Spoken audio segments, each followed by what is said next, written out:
fans, Akil Augustine, Paul Jones, Randy Urban, the country boy, talking Raptors brand basketball. Up next, the Indiana Pacers, a team who on Sunday night took out the Miami Heat, who they are neck and neck in this Eastern Conference battle for seeding and positioning, which makes the magic number now just 2 wins in order for them to clinch the 6th seed, or a combination of 2 losses from, I believe it's Philly and Miami, or a Philly loss and a Miami loss. So, for the Toronto Raptors, obviously they're not looking at the seeding. Keel just gave you the high school math problem. Yeah, like, I'm looking at that. I'm like, anything can happen. I don't know what's numbers going on fly in there. action.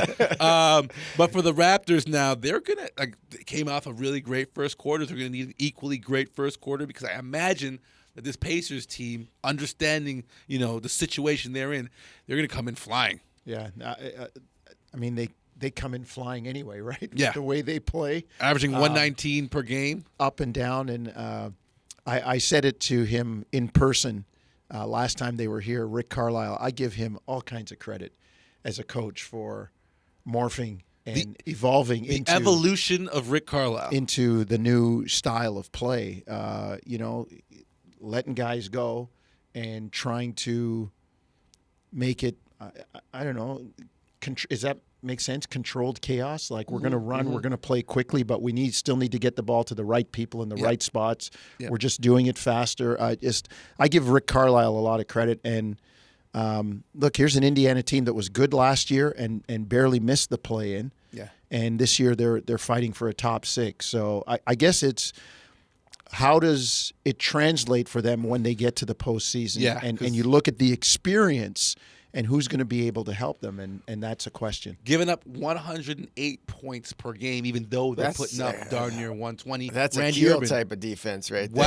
there. That is an absolute lie, and you know it. How much did you drop? Because I remember we were directly matched up in the Raptors We media never game. guarded each other. Okay. All right. Anyways, but Randy Urban, Video next Tuesday. Are you a believer?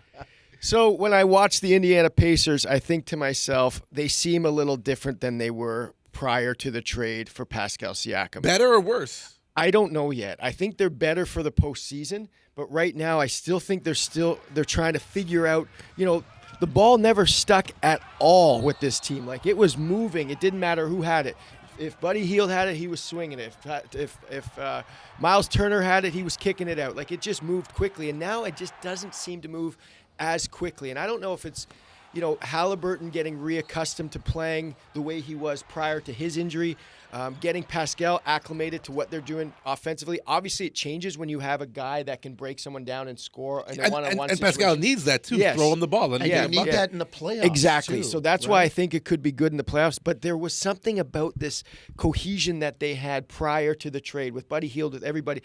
They were this kind of fun. Everybody liked them. Nobody wanted to play them. They didn't stop anybody, but they'd outscore you, so it didn't really matter.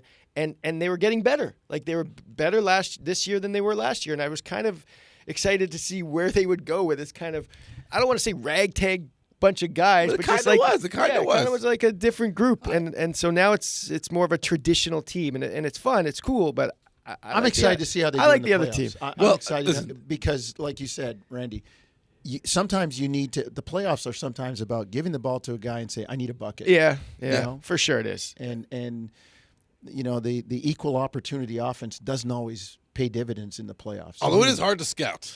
It's hecka hard to scout. But losing Buddy Hield is a big deal. Like, he can shoot the 3. He stretches the floor. You need guys like that. Well, in the the loss of playoffs. Mathurin too. Mathurin Yeah, hurts. the shoulder, right? That Forgot really about hurts. Is that for the year or? Yeah. Damn. Jam done. Okay. Jam done, as we like to say. All right, well, tall task for your Toronto Raptors. Up next, they've got a date with the Indiana Pacers, the final home game. If you're not at the Scotiabank Arena, find yourself in front of your TV watching Sportsnet or by your radio if you own one, which is wild to think about, on Sportsnet 590. You can hear it on the internet somewhere. On the interwebs somewhere? Somewhere. I got to go find a radio, though. I want to get a radio. I need a radio. I'll see you guys next time. Thanks for watching the Toronto Raptors YouTube channel. Check out our latest videos and subscribe for more.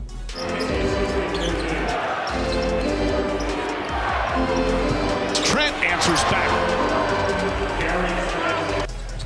Gary, sidestep. 3.